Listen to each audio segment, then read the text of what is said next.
મને ઘણા હે ને મિત્રો હોય કે વિરોધીઓ એ પૂછે કે તું ગુજરાતમાં વિડીયો બનાય ને, ગુજરાતમાં ભ્રષ્ટાચાર નથી, ગુજરાતમાં તકલીફો નથી, આ નથી તે નથી.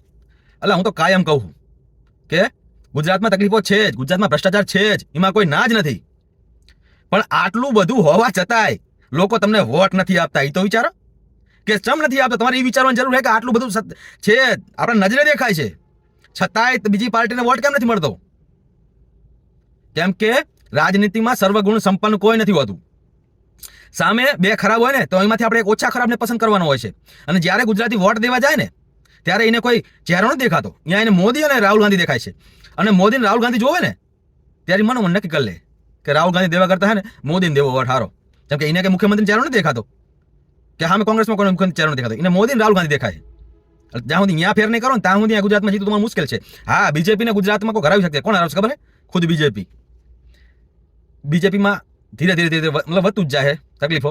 ભવિષ્યમાં ખૂબ તકલીફ વધી જાય છે ને ત્યારે પબ્લિક ખુદ નારાજ થઈને બધું બીજેપીને હરાવશે. એટલે હરાવી શકશે બીજેપીને તો બીજેપી જ હરાવશે.